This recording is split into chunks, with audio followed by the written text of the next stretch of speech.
నిర్మల్ జిల్లా బైంసా పట్టణంలోని ప్రభుత్వ ప్రాంతీయ ఆసుపత్రిలో ఎమ్మెల్యే పవర్ రామారావు పటేల్ 5 పడకల డయాలసిస్ కేంద్రాన్ని ప్రారంభించారు. ఈ సందర్భంగా ఆయన మాట్లాడుతూ తాలూకా వ్యాప్తంగా ఎంతో మంది డయాలసిస్ పేషెంట్లు డయాలసిస్ వ్యాధితో బాధపడుతున్నారని, చికిత్స నిమిత్తం దూర ప్రాంతాలైన నిజామాబాద్, నిర్మల్ కు వెళ్లాల్సిన పరిస్థితి ఏర్పడుతుందని అన్నారు. అలాంటి వారిని దృష్టిలో ఉంచుకుని ప్రాంతీయ ఆసుపత్రిలో ఈ సేవలు కొనసాగించడం జరుగుతుందని తెలిపారు. ఈ కార్యక్రమంలో హాస్పిటల్ సూపరింటెండెంట్ కాశీనాథ్, ఆసుపత్రి సిబ్బంది, మున్సిపల్ మాజీ చైర్మన్ గంగాధర్ తదితరులు పాల్గొన్నారు.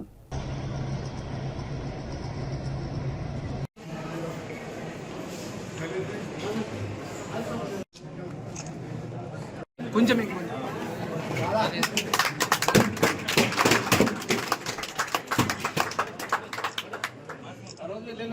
కాశా సార్ పక్క జరగండి. Okay okay right sir, right sir ఉన్నారు సార్.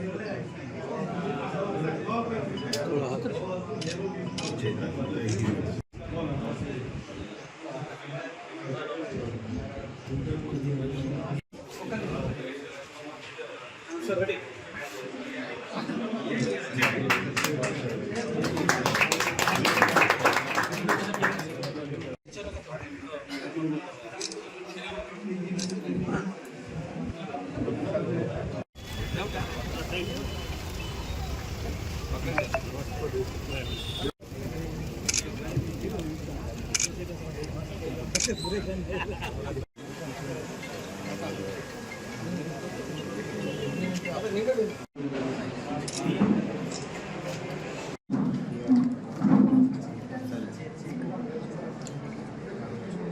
బైంసా పట్టణం ప్రజలకు, అదేవిధంగా నా మునుగోడు నియోజకవర్గ ప్రజలకు ఒక శుభవార్త.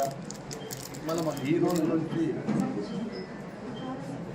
ఇక్కడ కిడ్నీ పేషెంట్ డయాలసిస్ చేయడానికి నిజామాబాద్, నిర్మల్ వెళ్ళేవాళ్ళు ఈ రోజు నుంచి బైంసా పట్టణం ఏరియా హాస్పిటల్లో మన డయాలసిస్ స్టార్ట్ అయింది. 5 బెడ్స్తోనే మనం స్టార్ట్ చేయడం జరిగింది. దాదాపు 25 పేషెంట్లు డైలీ మనం డయాలసిస్ చేసుకోవచ్చు. అదేవిధంగా బైంసా హాస్పిటల్లో ఏ సౌకర్యాలు కూడా లేకున్నా అన్ని విధాలుగా నన్ను బైంసా ప్రజలు భారీ మెజార్టీతో గెలిపిన కాబట్టి నేను ఖచ్చితంగా వాళ్ళ ఆరోగ్య విషయం కాపాడడానికి అందరికీ చేస్తున్నాను.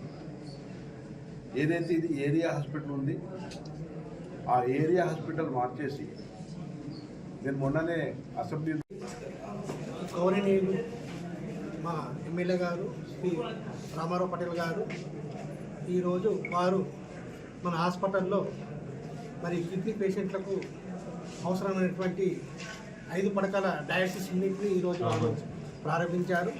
అదేవిధంగా ఎక్కడి నుంచి వచ్చి డ్రింకింగ్ వాటర్ ప్రాబ్లం లేకుండా ఆరో ప్లాంట్ని కూడా వారు ఈ రోజు ప్రారంభించారు.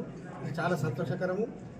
ఈరోజు మీ అందరికీ తెలుసు, ఈ డయాలసిస్ పేషెంట్లు అంటే దాదాపు అది ఒకరోజుతో పోయేది కాదు, కంటిన్యూస్గా డయాలసిస్ చేయాల్సిన అవసరం ఉంటుంది. కాబట్టి ఇంతకుముందు వారు నిజామాబాద్, నిర్మల్, హైదరాబాద్ ఎక్కడెక్కడనో పోయి వాళ్ళు ప్రతిసారి వెళ్ళినప్పుడు అప్ అండ్ డౌన్ ఛార్జెసే కానీ అక్కడ ఒక్కసారి ప్రైవేట్లో చేయించుకోవాలంటే 3,000 నుంచి 4,000 వచ్చేది. మరి ఆ ఖర్చులు ఇప్పుడు మన దగ్గరనే ఫ్రీ ఆఫ్ కాస్ట్ ఆరోగ్యశ్రీలో మరి సార్ గారి యొక్క చేతుల మీద ప్రారంభమైనందుకు చాలా సంతోషకరం సార్. మీరు చెప్పినట్టు మా దాంట్లో చిన్నపాటు లోపతపాలు ఉంటే వాటిని మేము కరెక్ట్ చేసుకొని పబ్లిక్ సర్వీస్ ఇవ్వడానికి ఇటు డాక్టర్సే కానీ, నర్సింగ్ స్టాఫే కానీ, పారామెడికల్ స్టాఫే కానీ మేమందరము నిర్భరంగా కష్టపడతాము. మరి ముఖ్యంగా ఈ కిడ్నీ ప్రాబ్లం వచ్చి బాధపడే కంటే కిడ్నీ ప్రాబ్లం రాకుండా